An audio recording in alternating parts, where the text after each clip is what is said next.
Donc nous avons réuni un atelier sur la formation et la transmission. Alors la formation par le biais des écoles un petit peu innovantes aussi, qui mettent en place pour les futurs professionnels des nouvelles sessions, des nouveaux modules de formation. On va parler aussi de l'apprentissage avec un maître d'apprentissage et son élève aujourd'hui qui est indépendant, on peut dire ça comme ça, qui a grandi et qui a bien évolué, et une école aussi qui se déploie dans plusieurs pays sur 2 sessions. Donc voilà, on va pouvoir discuter de tout ça. Je vais vous laisser vous présenter. C'est Alexandre. Bonjour à tous, je m'appelle Alexandre Baumard, je suis chef logiciel Cadenne à Saint-Émilion, une école guide Michelin.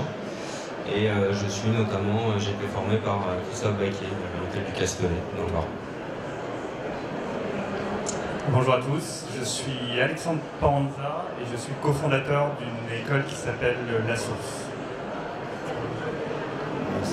Bonjour à tous, je m'appelle Sébastien Ripari, je suis le fondateur du bureau d'études gastronomiques à Paris.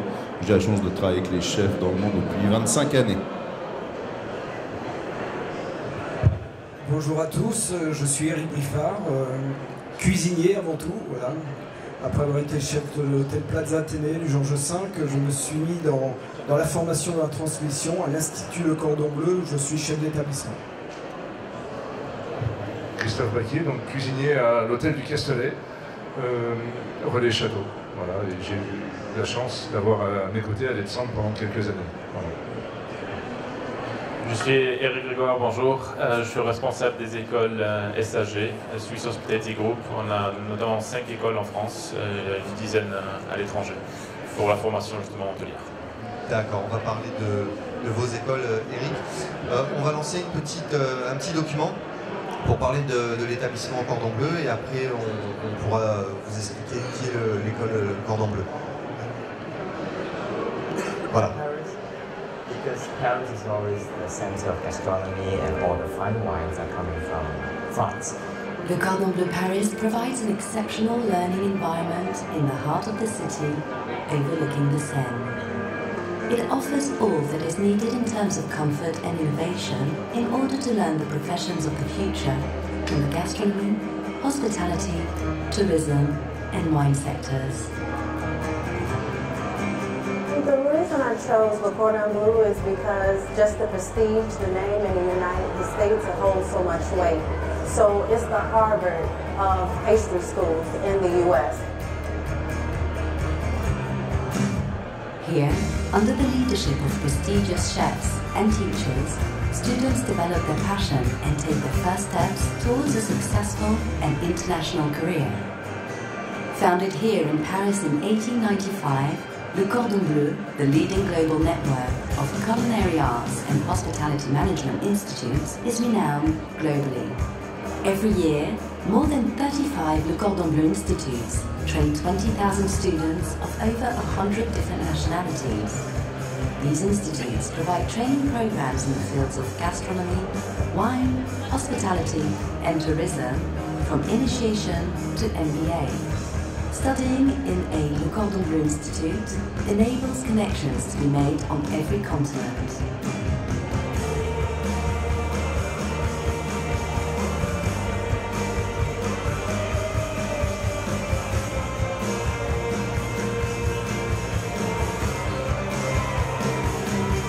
All Le Cordon Bleu courses are taught in French and/or in English for culinary arts and hospitality management diplomas.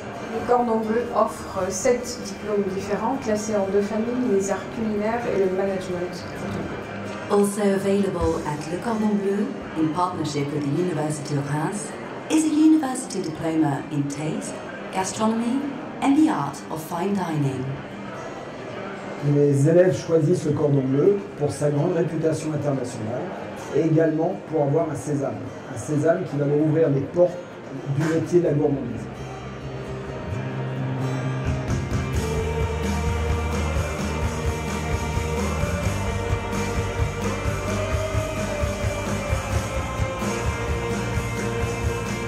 Accredited in more than 10 countries, Le Cordon Bleu training programs our passport to the world of gastronomic excellence. Thanks to a network spread around the 4 corners of the world, Le Cordon Bleu gives its students the possibility to have a successful career on every continent. Master Excellence, join Le Cordon Bleu. Alors, Eric, vous nous avez présenté le Cordon Bleu. Comment vous êtes arrivé dans cet établissement? Et aujourd'hui, ça fait combien de temps que vous êtes là-bas? Ça va faire bientôt 4 ans que je suis à l'Institut de Paris. Bah, c'est la vie, hein. Je me serais jamais vu dans l'enseignement, je ne me voyais pas du tout. J'ai 40 ans de cuisine depuis l'âge de 14 ans, avec un parcours comme tous mes copains et collègues, où on donne notre passion pendant 14 heures, 16 heures par jour, aller chercher le Graal, aller chercher les concours, les étoiles. J'ai travaillé au Japon à 28 ans, ma première place de chef à Tokyo. J'ai rencontré Jean Delavenne, que ça m'a parlé à beaucoup d'ici, parce qu'il y a beaucoup de ses amis qui m'a rencontré là-bas à Tokyo, qui m'a présenté Joël Robuchon. C'est là que je suis rentré au Jamin à Paris, comme second pour M. Robuchon, avec lequel j'ai une grande pensée, parce que la transmission, ça passait beaucoup aussi par lui. Et puis ensuite, l'hôtel Plaza Télé à Paris, j'ai été chef exécutif avec 2 étoiles Michelin en 2000, ainsi que l'hôtel Georges V pendant 7 ans où j'ai eu aussi 2 étoiles. Quoi. Et puis finalement, la vie il y a un moment, il y a eu un virage, et puis j'étais partant sur d'autres établissements, puis j'ai eu plusieurs propositions sur l'enseignement. Je me suis dit, bah, pourquoi pas. Finalement, je suis dans le compagnonnage depuis l'âge de 19 ans, donc les valeurs de la transmission, bah, je les ai eues depuis l'âge de 19 ans, avec des vraies valeurs, avec les valeurs de rigueur, avec des valeurs de vouloir se dépasser, d'aller chercher dans ses ressources et pour s'exprimer. Je pense qu'aujourd'hui, il y a des fois des pertes un peu de valeur. Moi, j'ai toujours envie de donner quand je vois des gens qui ont les yeux qui pétillent, qui ont envie de faire quelque chose et qui ont envie de s'engager. C'est ce que vous voyez au Cordon Bleu avec les élèves que vous avez? Je peux vous assurer que la première année, je me suis posé beaucoup de questions. J'avais l'impression de m'être trahi moi-même. Je me suis dit, mais qu'est-ce que tu es parti faire dans cette galère? Parce que bon, on ne remplace pas ces gènes qu'on a d'être 2 fois par jour dans le service avec cette adrénaline, d'être à l'attention de chaque assiette, de chaque jus, de chaque garniture, de vivre ça pleinement. Et puis finalement, grâce surtout aux étudiants, et particulièrement aux étudiants, ça m'a donné à me tenir. Vous savez, l'Institut Cordon Bleu Paris, c'est 560 étudiants à Paris actuellement, avec toutes sortes de niveaux. On a une moyenne d'âge de 26-28 ans. Vous voyez, c'est des gens à 2 tiers qui sortent d'université, qui sont soit en reconversion professionnelle, du management hôtelier, de la sellerie, boulangerie, pâtisserie. J'ai 27 chefs avec moi à l'Institut de Paris, de haut niveau, vraiment. Et c'est ce quorum de chefs et d'étudiants qui sont motivés, qui ont des projets.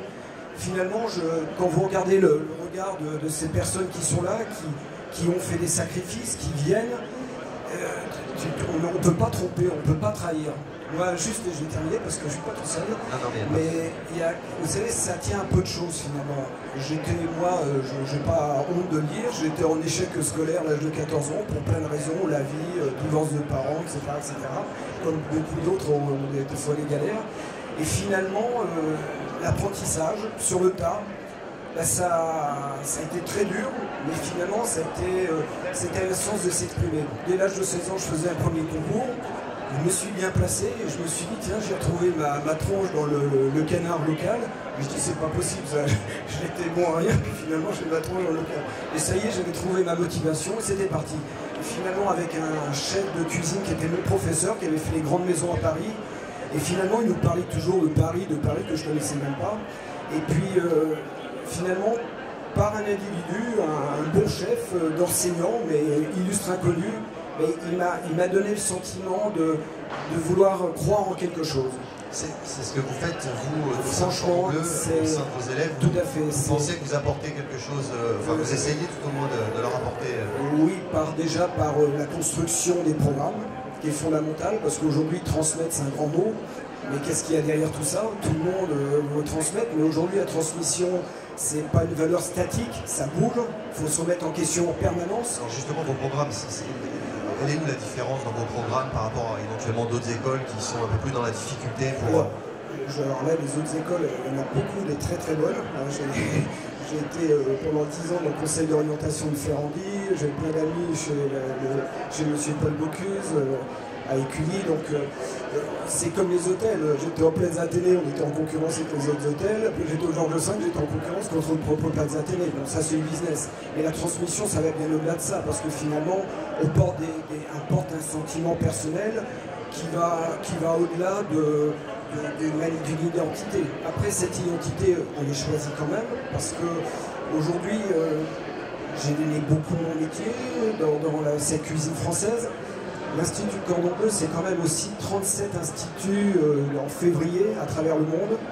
Et quelque part, sur tous les continents, maintenant l'Inde aussi, le Pérou, la Colombie, l'Australie, etc.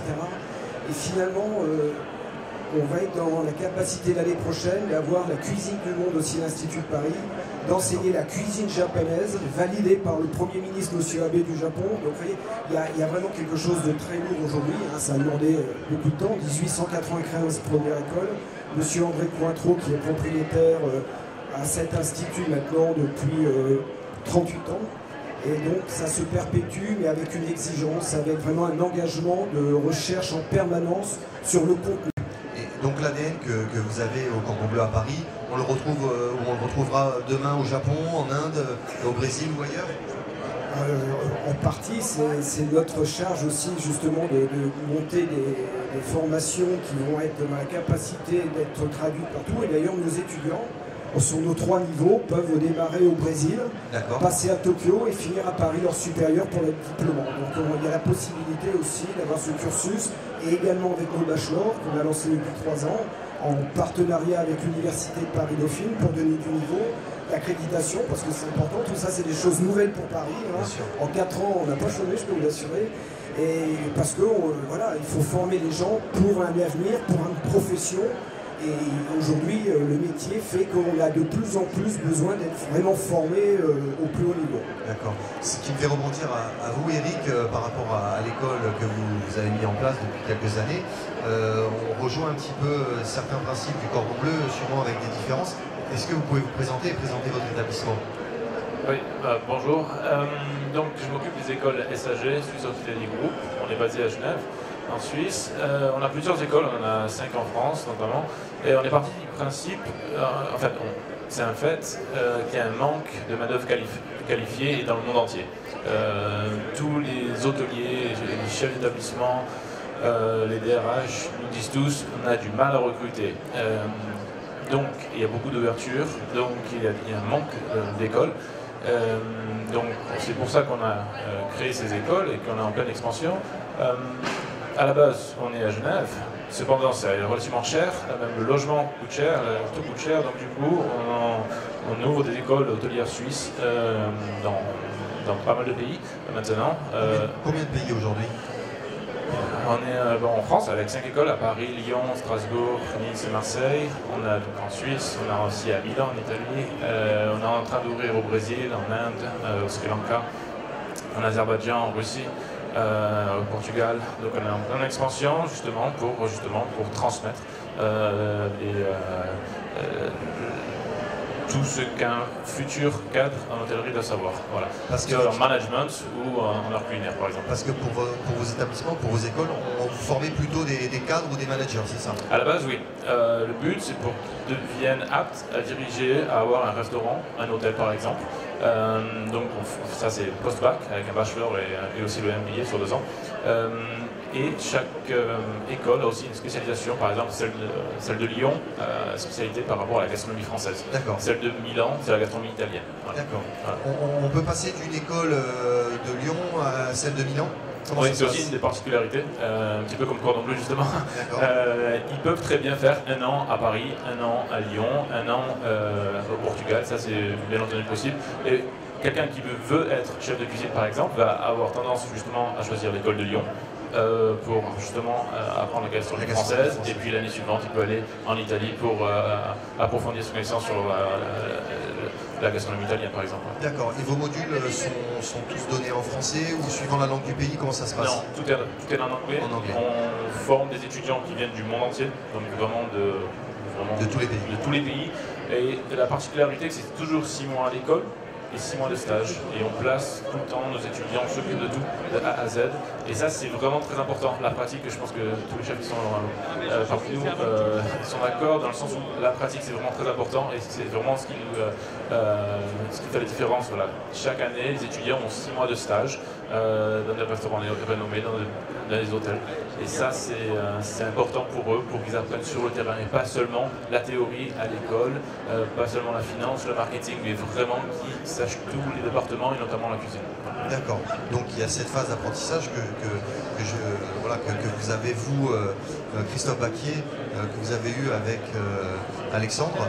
Comment ça s'est passé votre rencontre et comment vous avez collaboré pour que Alexandre aujourd'hui soit un chef comme il est, parce que vous l'avez formé? Je ne sais pas parce que c'est parce que je l'ai formé, mais il a effectivement passé quelques temps avec nous. Je crois, moi, que la transmission se fait au long de sa carrière, tout au long de sa carrière, et bien au-delà. Moi, j'ai la chance encore aujourd'hui de recevoir des chefs qui sont au-dessus de moi, à côté de moi, etc. On apprend aussi beaucoup de ces équipes. Et Eric l'a dit tout à l'heure, la transmission, je pense qu'il faut l'avoir au sens large. Pour en revenir à Alexandre, il nous a rejoint après être sorti de chez Monsieur Paul à l'auberge. Et il est venu avec moi en Corse, il a passé une saison en Corse. Et il est ensuite venu au Castellet, puisque je partais pour le Castellet. Il est venu avec moi au Castellet et il a passé 2 ans ou 3 ans avec moi. Et il a grandi comme ça au fil du temps, c'est-à-dire qu'il me semble, sauf me tromper, qu'il a arrivé commis de cuisine ou demi-chef, et pour arriver chef de partie et responsable d'un poste, parce qu'il m'apparaît, et c'est ce qui me manque aujourd'hui un petit peu au quotidien, il me paraît important que la transmission se passe tout au long d'un passage dans une maison, mais ça doit être des passages qui doivent durer. Parce que on connaît les gens, et on connaît les gens au fil du temps. On ne les connaît pas sur des petits passages comme ça. Et je pense que la chance qu'on a eu avec Alexandre, et avec d'autres, naturellement, ça a été de passer du temps ensemble. De passer du temps, d'apprendre à se connaître, d'apprendre que ce métier de cuisinier est un métier de valeur, un métier de passion, et que la transmission ne se fait pas simplement parfois par un cahier de recettes, mais souvent et surtout par la philosophie qui peut s'en dégager, par la philosophie d'une maison, par la philosophie d'un geste qui peut paraître anodin, mais qui est un geste technique, etc. etc. Voilà. Et Alexandre fait une très jolie carrière, je suis assez fier de lui. Il a une étoile Michelin aujourd'hui, je pense que c'est un garçon qui ira beaucoup plus loin. Il a en charge, mais il va l'expliquer lui-même puisqu'il est grand, il a en charge un certain nombre de maisons à travers l'entreprise à laquelle il est, et il fait un parcours magnifique. Mais j'ai eu la chance, puisque dans cette transmission, vous dites, et après je laisse parler tout le monde, j'ai eu l'honneur d'avoir à mes côtés un jour un garçon, et je vois Régis en face, qui a travaillé chez Régis aussi, qui s'appelle Guillaume Royer et qui a obtenu le titre de meilleur ouvrier de France à mes côtés. Et ça, je peux vous dire que c'est certainement ma plus grande fierté aujourd'hui, puisqu'on parle de transmission, d'avoir été un homme qui a transmis quelque chose. J'ai à mes côtés aujourd'hui Fabien qui passe un concours là et qui est également dans les concours. Les concours font partie d'échanges et de transmissions extrêmement importants dans ce métier, parce qu'elles remettent au cœur d'un moment des valeurs humaines. Et ces valeurs humaines sont tellement importantes à mes yeux, et je pense aux yeux de ce métier, pour grandir et continuer à grandir. Mais je laisse la parole. Merci. Je vous laisse la parole, Alexandre. Comment vous avez vécu cet apprentissage, il y a quelques années a priori, et aujourd'hui, racontez-nous un petit peu ce que vous êtes et comment ça se passe pour vous. Moi, je rejoins complètement ce que vient de dire Christophe Baquier. Moi, j'ai fait 12 années d'apprentissage avec un chef d'étoile qui s'appelle Benoît Vidal, avec Lisa. Je suis rentré chez Monsieur Paul, où j'ai travaillé pendant un peu plus de 3 ans, et tous ces chefs-là, en fait, m'ont transmis, et la petite chose assez drôle avec Christophe Baquier, c'est que j'étais chef de partie chez Paul Bocuse au bout de 3 ans. Et Christophe Baquier m'a repris en tant que commis de cuisine. Donc là, je rebaissais réellement. Et en fait, la philosophie et la transmission qu'il m'a expliqué, et ce qui est relativement vrai, c'est que Paul Bocuse disait tout le temps, quand on venait chez Paul Bocuse, au bout de 2 ans, on a un diplôme, on sort avec un diplôme. Alors c'est pas une école, mais on a un diplôme pour dire qu'on a fait 2 années là-bas. Et à mon avis, et ça je rejoins complètement Christophe Baquet, et comme Paul Bocuse, il était encore là malheureusement, c'est que pour comprendre la vision d'une cuisine et la vision d'un chef, en 6 mois on ne la comprend pas, en 1 an on ne la comprend pas, et c'est à partir de 2 années qu'on arrive à réellement comprendre la sensibilité et l'âme de cette personne.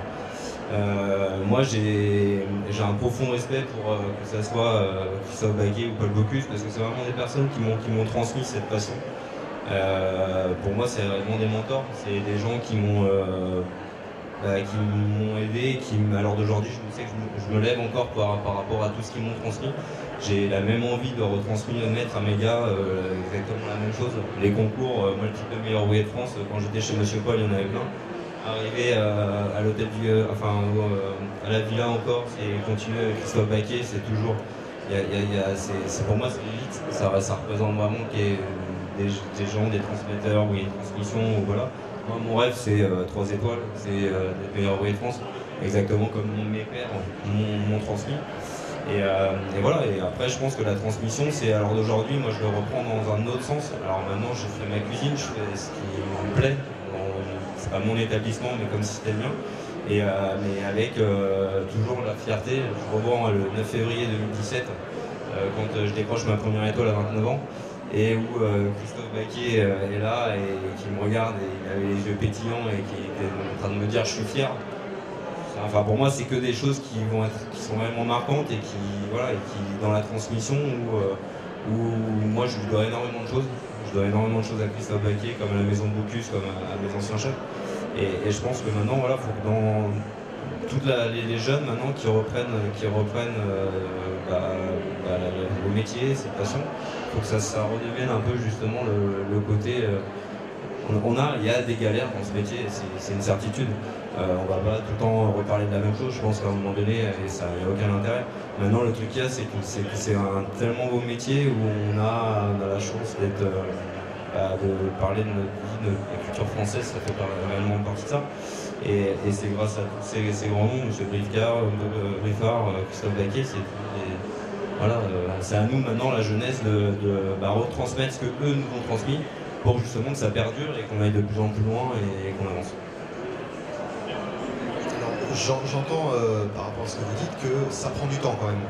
Aujourd'hui, par rapport à ce que Christophe dit, est-ce que vous pensez que les jeunes ne veulent pas prendre ce temps pour justement aller faire des concours, avoir un maître d'apprentissage qui avec le temps va les faire grandir? Est-ce que vous pensez qu'il y a un problème avec le temps auprès de ces jeunes? Je pense qu'à l'heure d'aujourd'hui, c'est un réel problème. Moi, je me rappelle Christophe Baquet qui m'avait dit tu sais quoi, faut pas te brûler les ailes. À un moment donné, un poste de chef de parti, c'était notamment le cas. Je sortais de chez Paul Bocuse, j'avais 21 ans, je crois. J'étais chef de parti. Christophe Baquet qui me dit je te prends en tant que commis. Je me suis dit mais on se calme les questions. Et puis le fait d'être entouré par des chefs chez Paul Bocuse, comme je pense à Gilles, parce que Gilles Renard, qui est meilleur ouvrier de France 2004 aussi, qui est pour moi un réel mentor. Et en fait, ça n'a pas du tout été un frein pour moi ou dans mon choix. J'ai pas travaillé avec. Le but, c'est pas d'avoir un CV qui fait 15 pages. Donc, comme je dis, mon CV, il fait que j'ai 4 chefs. Et j'ai travaillé qu'avec 4 chefs. Je me suis tenu à l'envie de travailler au minimum 2 ans avec chacun, avec les difficultés, avec les choses qu'on aime ou qu'on n'aime pas, c'est pas le sujet. Mais c'était vraiment quelque chose pour moi qui était important. De se dire d'être fidèle déjà, parce que c'est un principe de fidélité. À partir du moment où on a quelqu'un qui s'investit, moi je sais que j'ai goûté au concours avec Christophe Baquet, c'est du temps, c'est en plus du travail déjà, donc à un moment donné on a on doit donner, fidélité, il y a quand même quelque chose qui est derrière. Exactement. Merci pour votre expérience.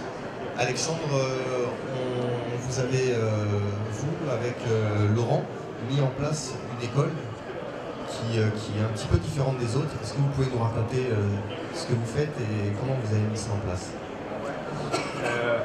Alors oui, donc je m'appelle Alexandre. On voit les images. J'ai mon associé cofondateur Laurent qui est juste là. on est tout jeune dans ce métier de la formation et de la transmission. On vient de créer une école qui s'appelle La Source, qui a fait sa première porte ouverte en septembre dernier. On est parti de plusieurs constats qu'on partage tous, je pense. Le premier constat, c'était de déjà répondre à un énorme problème global de recrutement. Face notamment à ce problème-là, on a regardé un peu quels étaient un peu les enjeux qu'on pouvait proposer et comment on pouvait chercher de nouveaux profils et comment on pouvait leur donner envie de venir sur ce secteur. Et on a repris vraiment tout de zéro et on s'est dit on a une génération jeune qui, même si je suis plus jeune que ses chefs, qui est encore différente de la mienne, qui a d'autres valeurs, qui a d'autres méthodes de travail et qui, pour rentrer secteur, va avoir recherche d'autres leviers. Et on s'est dit qu'il fallait absolument déjà travailler la pédagogie. Je ne sais pas si on m'entend bien. Et la pédagogie, c'est un mot important. C'est un mot important parce que c'est là que vous allez vraiment transmettre les choses. Et c'est vrai que nous, on se considère déjà comme étant, on va dire, non académique dans notre façon de travailler la pédagogie de notre école. Alors, on enseigne tous les métiers. On enseigne les métiers de la cuisine, les métiers du bar et aussi les métiers du service. Parce qu'on s'est dit que c'était important aujourd'hui d'être aussi sur ces métiers où il manque de monde. Et on s'est dit qu'il fallait abaisser les barrières entre ces différents métiers. Pourquoi? Parce qu'aujourd'hui, un jeune qui rentre dans ce secteur-là, si vous le formez au métier de la cuisine, il va être un peu dans un silo, notamment s'il rentre dans des grandes maisons, et il ne va pas forcément voir ce qui se passe ailleurs, notamment dans les métiers du service ou du bar. Et je pense qu'aujourd'hui, on a besoin de gens extrêmement polyvalents parce que déjà on a besoin de monde, et puis on voit que les profils des jeunes qui arrivent ont envie de changer souvent de métier. Et on s'est dit, pourquoi pas proposer une formation qui soit extrêmement polyvalente, mais beaucoup plus courte, et qui permettent d'apprendre différentes facettes de ce métier. Donc sur un module, vous arrivez à apprendre plusieurs métiers Exactement. Donc nous, on sait très bien que la transmission se fait dans le long terme. Et ça prend du temps d'apprendre un métier. Et on ne va pas se substituer à cette transmission-là. Mais qu'est-ce qu'on fait avant? Quand vous faites une école, qu'est-ce qu'on a besoin de vous apprendre? On a besoin de vous apprendre déjà l'envie du métier, de vous montrer une facette intéressante du métier, vous redonner un peu la flamme. Et ensuite, on vous apprend de la polyvalence, de l'autonomie. Et avec ça, vous êtes armé pour aller n'importe où et pour découvrir tous les métiers passionnants de ce secteur. Donc nous, on a décidé de faire des formats extrêmement courts. Par exemple, si vous rentrez à la source, vous allez avoir 400 ou 500 heures de formation polyvalente en bar, service et cuisine. Et ensuite, vous allez voir ce qui va vous passionner le plus. Est-ce que c'est les métiers du bar? Est-ce que c'est les métiers de la cuisine? Est-ce que c'est les métiers du service? Et vous allez compléter avec des modules complémentaires ou aller vous former chez des chefs, chez des barman, dans des maisons que vous allez cibler. Et là, vous trouvez, vous, les formations chez les employeurs ou c'est le candidat qui se trouve lui-même le maître d'apprentissage? Alors, ça, c'est extrêmement important. Je vous donne une petite statistique. Aujourd'hui, il y a énormément de jeunes qui commencent la formation parce que c'est très médiatisé aujourd'hui, les métiers de la restauration et notamment de la cuisine. Mais il y a beaucoup de jeunes qui, avant la fin de la première année, abandonnent parce qu'ils sont mal placés. Ils sont souvent placés au mauvais endroit. Ils ont l'envie, ils sont plus ou moins bien formés, mais ils sont placés au mauvais endroit et du coup, ils se font une mauvaise image du métier et ils abandonnent. Donc nous, une de nos priorités, notamment à la source, c'est d'associer la bonne personne avec le bon établissement. L'avantage, c'est qu'on n'est pas 500 élèves comme l'école Cordon Bleu, donc on commence doucement. Vous avez combien d'élèves? Aujourd'hui, on démarre sur des formats courts. On a fait les formations de thèse depuis le mois de juin. On a formé à peu près 200 élèves. Et on prépare pour début de l'année prochaine une première promotion. Ça sera notre promotion de test. Mais il est important pour nous de vraiment lier. On est très liés au monde professionnel. C'est-à-dire que nous, notre envie, c'est qu'à la fois on réponde aux problèmes de recrutement global du secteur, mais qu'on forme des gens avec cette petite flamme qui va faire qu'ils vont perdurer dans le métier. D'accord, donc par rapport à ce qu'on disait tout à l'heure à l'atelier du recrutement, quelqu'un qui vient chez vous, il peut être polyvalent, même s'il a des tatouages et qu'il a la barbe, vous allez quand même l'aider, l'accompagner pour qu'il trouve un employeur qui va correspondre à son profil. Je vais être encore plus large. Pour répondre aux problèmes de recrutement, il va falloir chercher des profils partout. Des profils partout, c'est notamment des profils à l'étranger, des profils de gens qui sont peut-être en situation compliquée, réfugiés, éloignés de l'emploi. Donc nous, on va dire qu'on s'adresse plutôt, alors je vais employer ce mot-là, mais c'est peut-être pas le bon mot, plutôt à la base. C'est-à-dire qu'on n'est pas forcément sur une formation élitiste, parce qu'il y a déjà des écoles qui préparent des formations d'excellence. Nous, notre objectif, c'est simplement déjà de répondre un tout petit peu à ce problème en France et dans plein d'autres pays, mais le problème de recrutement. Et Sébastien, qu'est-ce que vous pensez, vous, de ces écoles de formation, de ce mode d'apprentissage, vous qui êtes confronté avec les professionnels, les chefs, comment vous voyez les choses de votre côté? C'est la première fois que tu me dis vous. Oui, pardon, excusez-moi. Non, moi je suis assez fasciné du discours des chefs présents sur scène, parce que je pense qu'ils ont compris que dans le mot transmission, il y avait le mot mission, et qui sont suroccupés dans leur profession, parfois, et que malgré tout, ils gardent du temps pour l'autre, pour l'humain, pour la générosité. Je pense que le fait d'être MOF, d'être meilleur ouvrier de France, c'est pas pour rien, parce que quand on passe le concours, on est chapeauté, aidé par un autre chef, et c'est des grands moments d'intimité, c'est des grands moments de partage, c'est des grands moments de transmission de savoir. Et je suis toujours ravi de voir que des chefs grandement étoilés, dans des profils parmi les plus grands de la gastronomie internationale, aux valeurs françaises, prennent le temps de former, encore une fois, et de former pas sur le temps de la brigade, mais d'accompagner pour la suite, pour la vie, comme une histoire d'amitié, une passation de savoir et de pouvoir, ce qu'on retrouvait effectivement à une époque chez les compagnons, et qu'on retrouve toujours chez les compagnons. On se tient la main dans les bons et les mauvais moments. Ça, c'est la première des choses. Ensuite, moi j'ai eu la chance, alors, d'un parcours un peu fou, puisque je suis né à Genève. Je suis arrivé à Paris, j'ai créé des concepts avec les restaurateurs qui n'existaient pas à l'époque, comme l'audit 360 degrés. J'ai eu la chance de grands chefs qui m'ont fait confiance, entre autres M. Robuchon. Et je me suis retrouvé, il y a quelques années de ça, à donner des masterclass à Ferrandi. Moi qui n'ai même pas de bac, qui ai arrêté l'école à 14 ans. Et je me suis dit, mais qui es-tu pour aller parler à des gamins qui sont sûrement plus intelligents que toi, et en tout cas, en plus, plus dans le métier, que toi, tu as appris sur le tard, par hasard, par des rencontres.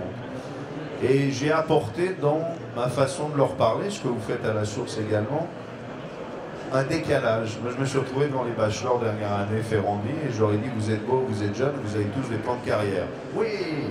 Eh bien, c'est idiot. À votre place, à votre âge, j'irai voyager, j'irai cuisiner en Australie, j'irai m'amuser, j'irai rencontrer des produits que je ne rencontrerai pas forcément tous les jours. Et de cette émulsion, je me suis dit, si j'arrive à en sauver un, ma vie est gagnée. Et quelques-uns ont suivi cette voie un peu étrange, un peu informelle que j'avais proposée. Et je pense que toute expérience est bonne à prendre, évidemment. Et depuis quelques temps, je visite les IFA et les CFA de France pour un gros projet. Et je me suis rendu compte qu'il y avait des directeurs d'école avec peu de moyens qui faisaient des choses extraordinaires. Je rentre un CFA d'Auxerre et j'ai rencontré une équipe formidable avec des gens passionnés. Un directeur qui se bat contre les institutions pour aller chercher des sous constamment. Alors il met un petit truc sur la table, alors ils aiment bien, donc il donne un peu plus, il réinvestit comme ça. Et ils ont apporté la modernité dans leur formation, et là ils m'ont scotché, parce qu'ils m'ont dit on va vous montrer un espace 3D qui vous permet d'être en formation vendeur, in situ. On n'est pas capable de faire un magasin de meubles, un magasin de chaussures, etc., etc. Donc ils ont une pièce complètement digitalisée, et quand vous rentrez dedans, ils appuient, vous êtes en projection comme si vous étiez vendeur dans un magasin de chaussures. Ils peuvent en plus appuyer sur le fait qu'il y ait des chaussures qui sortent en 3D.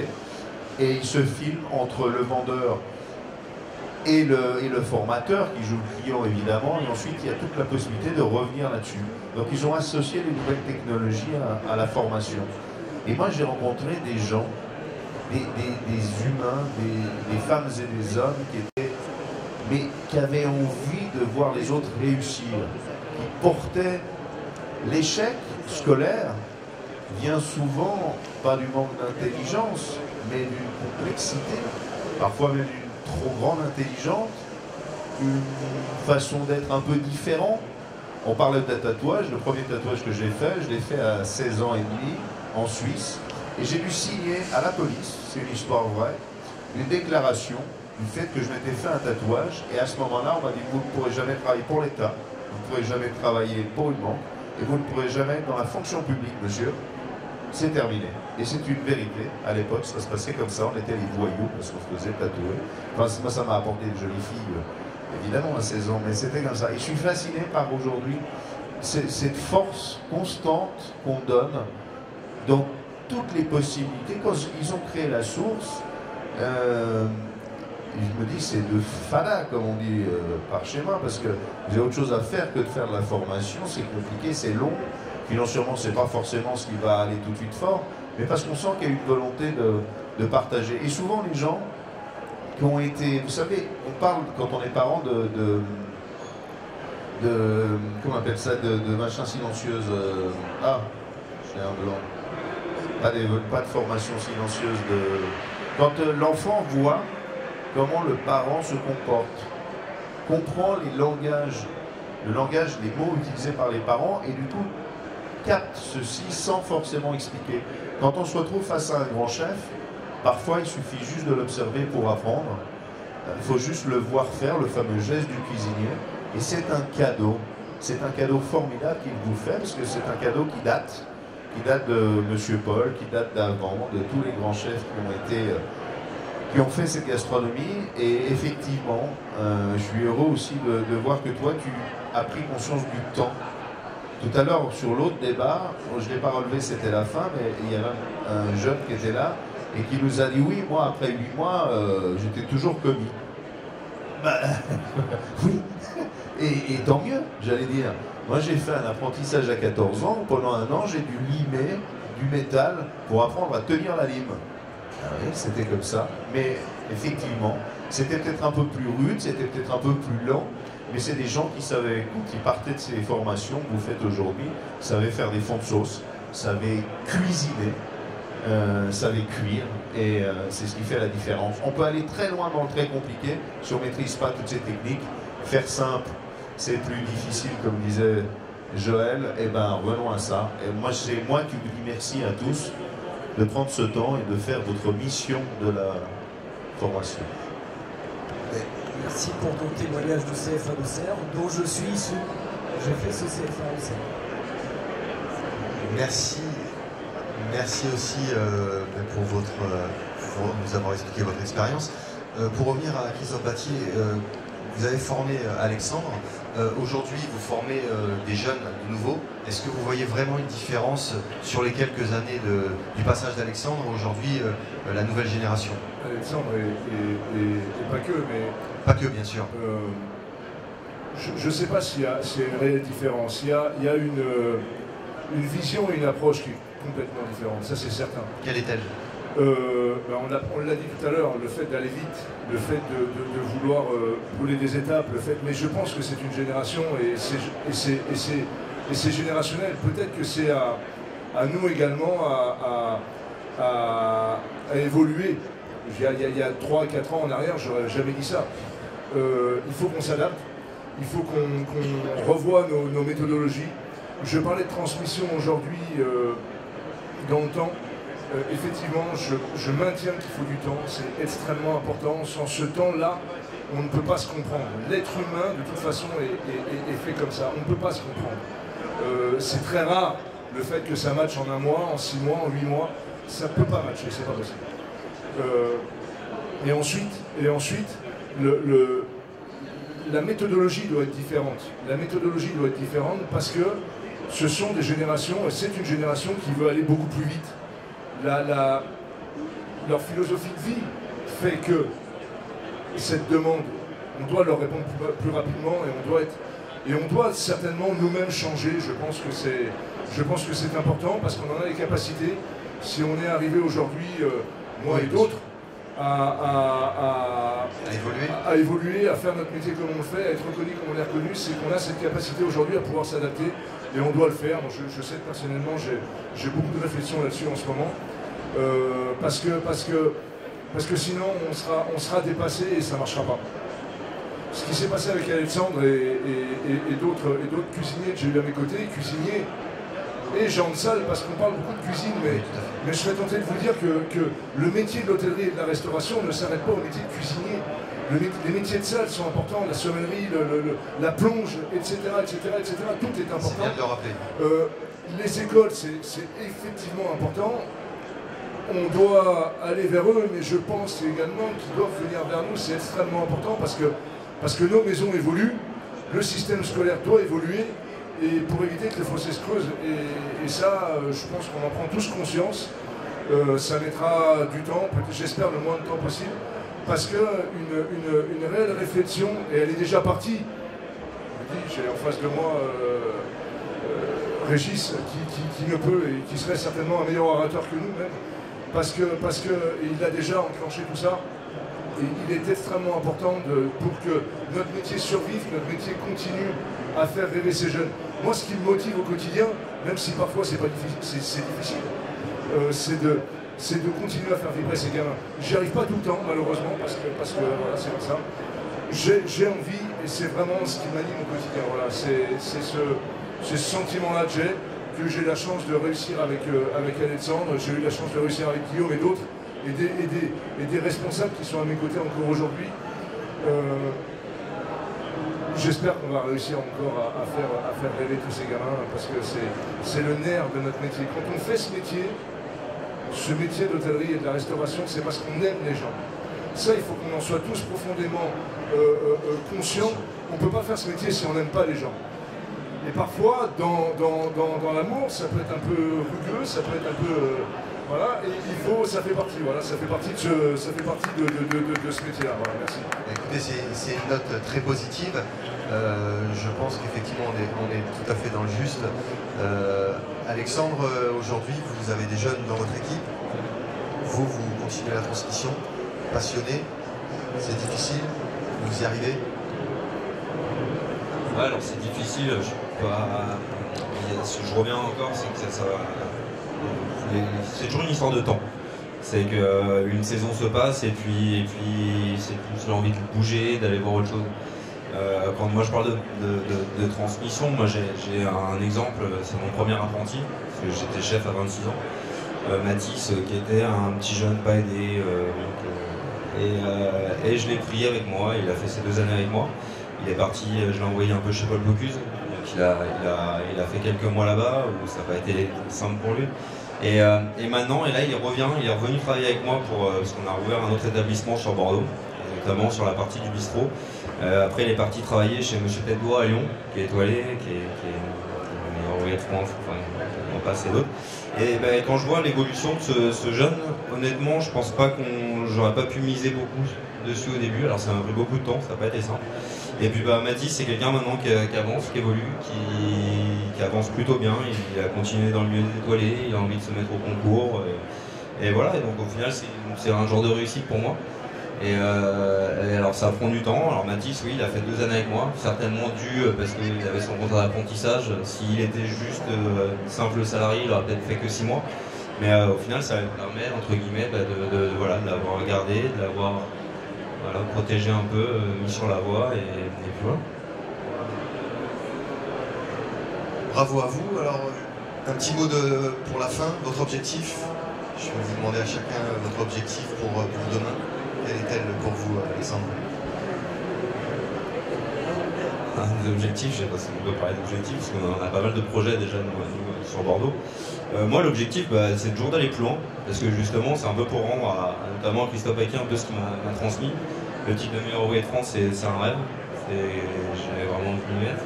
Mes objectifs, c'est voilà, je pense que le col bleu blanc rouge, pour moi, c'est le plus bel exemple au niveau en termes de niveau de la profession sur la transmission. Parce que c'est un diplôme d'État déjà, et ça montre bien la chose. Et puis voilà, on va continuer à avancer et essayer de rendre fiers mes pairs. D'accord, bravo à vous. Alexandre, pour la source, l'objectif cette année, l'année prochaine?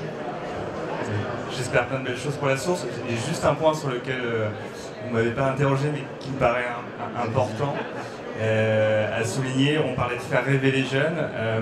On a un parrain de notre école qui n'est pas là aujourd'hui, mais je vais vous citer une petite anecdote, c'est Laurent Petit. Et un des moyens qu'il utilise, que je trouve assez pertinent et qui rapproche justement le monde de la restauration à je dirais, la terre. Et aujourd'hui, il y a énormément de choses à transmettre en termes d'éco-responsabilité. Lui, il emmène dans son jardin la plupart de ses apprentis dès les premiers jours. Et il voit le sourire de ses élèves quand ils tirent des feuilles de pommes de terre et qu'ils voient la pomme de terre arriver. Et je pense qu'il y a des moyens comme ça. On n'est pas que sur de la technique, hein. Aujourd'hui, voilà, la technique, on peut tous l'apprendre. Ça c'est ludique là. Exactement, le côté ludique et puis comprendre tous les enjeux de la restauration et le lien, toute cette économie circulaire dont on parle, je pense que c'est important. Sébastien, ton programme pour cette année, qu'est-ce que tu peux nous... Mon programme qui a à voir avec la transmission. Voilà, tout à fait, bien sûr. Moi, juste continuer de voir des restaurateurs heureux et des jeunes en apprenti heureux. Je défends les valeurs de l'apprentissage. Je pense que de temps en temps, il faut penser également que de longues études, c'est pas forcément la meilleure solution pour un bel avenir. Ah pardon, je me fais engueuler par l'hôtel restauration, parce qu'on n'est pas en position. Et donc, non, c'est vrai, mes parents m'avaient dit beaucoup de choses et ils m'avaient dit un jour, il y a mieux vaut faire un bon apprentissage que de mauvaises études. J'étais un très bon étudiant en plus, mais les moyens économiques ne nous permettent pas de faire ça. J'ai fait un apprentissage, j'en suis heureux. Je pense qu'il faut redonner, alors Régis en est le patron absolu, les valeurs de l'apprentissage aux jeunes. On rentre dans la vie active, on apprend des choses et on évolue très vite, parce que moi quand j'ai commencé à 14 ans l'apprentissage, les gens autour de moi ils en avaient 30-35 ans et je ne pouvais pas faire le bouillon, il fallait que je me pose et qu'on parle un peu sérieusement. Et quand je voyais mes copains qui faisaient des études, ben, j'ai trouvé un peu plus gamin que moi. Et finalement, ça vous donne des valeurs fortes pour la vie. Vous apprenez des choses qui sont essentielles. Et peu importe si vous restez dans le métier ou pas, les valeurs que vont vous apprendre l'apprentissage seront de bon augure pour votre vie personnelle et professionnelle à venir. Des belles choses sont dites, hein. C'est bien pour les carottes. Je connais ça aussi, avec le potager. C'est vrai que c'est important d'aller à la source même de ces sentiments de partage, de métier. Ça, c'est fondamental. C'est pas que des techniques, c'est les valeurs qu'on doit transmettre. Et ça, aujourd'hui, c'est important. Et aujourd'hui, moi, dans un peu cette visibilité de la transmission à l'international, ça a du bon aussi, parce que finalement, franco-français, on est toujours les meilleurs, mais je peux vous assurer qu'il se passe de très très belles choses partout dans le monde. On a un institut en Australie, je peux vous assurer qu'ils sont en avance sur nous sur pas mal de choses. Donc il faut aussi se remettre en question, arrêtons de se... je vous l'assure. Et moi aujourd'hui, même après toutes ces médailles, c'est pour moi ce qui compte, c'est d'avancer avec de l'humilité et vraiment de la sincérité. Et aujourd'hui, il y a un sens un peu de diplomatie alimentaire, culinaire, et je vous assure qu'à Paris, j'ai 66 nationalités, on a 120 dans le groupe d'étudiants qui viennent. Et là, c'est fondamental. Première journée, c'est tout le monde rentré, tout le monde est un peu stressé. Le lendemain, on crée un welcome, et ça y est, la fusion est faite. Femmes voilées, pas voilées, indiens, pas indiens, américains, algériens, tunisiens, peu importe. C'est des frères et des sœurs qui sont ensemble, ils sont là pour partager quelque chose à un moment de leur vie qui va être fort parce qu'ils souffrent. 9 mois intensifs, plus 3 mois d'immersion, plus 6 mois de stage dans les plus belles maisons. C'est très dur pour des gens intello, mais d'un seul coup, il se passe quelque chose entre eux. Et ça fédère les gens, Et c'est des réseaux qui tiennent jusqu'à la vie. Et ça, c'est fondamental. Bravo. Je pense que si on a quelque chose à souhaiter, c'est certainement de réussir cette transition qui fait on se serve de nos bases, de ces bases fortes que sont la culture même de ce métier, pour justement réussir demain à comprendre et à travailler, à continuer à travailler fort avec toute cette jeunesse qui nous entoure, dont on a besoin. Et d'autant plus que ces valeurs de transmission soient comprises par tout le monde. On n'a pas souvent les mêmes mots ou pour un même résultat. Et je pense que si on a certainement quelque chose à souhaiter, c'est ça. Voilà. Merci. Eric, votre programme pour cette année, vos écoles, les pays? Toujours continuer le développement des écoles SAG, mais dans le monde entier. Il y a vraiment un manque de main-d'œuvre qualifiée, donc c'est vraiment l'objectif. Et bien sûr de transmettre cette passion, mais aussi le plus important c'est de créer cette passion, parce que quand on a un étudiant qui veut faire ça depuis qu'il est tout petit, on va dire que c'est facile, on peut le mettre sous la pression, il va réussir, il va écouter, il n'y a pas de souci. Le plus dur c'est d'avoir un étudiant qui n'a pas encore cette passion. Et là, c'est un peu plus complexe, et là, c'est à nous d'être beaucoup plus patients, parce que justement, la jeune génération est très impatiente, veut tout de suite. Ils sont avec les réseaux sociaux, avec Instagram, ils voient le plat qui est magnifique, et ça, c'est le produit fini. Mais il faut lui expliquer voilà, qu'il y a une préparation, il y a l'exécution, et ça, c'est le résultat, c'est la fin. Et une fois qu'on lui a expliqué toutes les étapes, qu'on a pris le temps, justement, le temps, c'est important, ben, là, il voit comment dire, le chemin parcouru et comment ça se passe, toutes les étapes, et là ils sont fiers. L'échange commence à se faire. Justement, et c'est là qu'on crée la passion. Et c'est un peu le challenge qu'on a avec la nouvelle génération, justement, de créer cette passion où parfois justement c'est pas évident à la base. Et souvent on est comme un peu les parents de ces enfants qui sont un petit peu tout seuls. Et c'est à nous de faire des efforts supplémentaires en termes de coaching et de les accompagner et d'être beaucoup plus patients qu'auparavant justement. Et donc c'est ce qu'on va essayer de faire au maximum, de transmettre cette passion et de la créer justement au maximum de jeunes dans le monde entier. Écoutez, je vous souhaite toute une bonne réussite pour vos écoles. Merci à tous d'avoir participé. Est-ce que dans le public vous auriez quelques questions? Non? Ok, écoutez, merci beaucoup. Merci bien, à bientôt.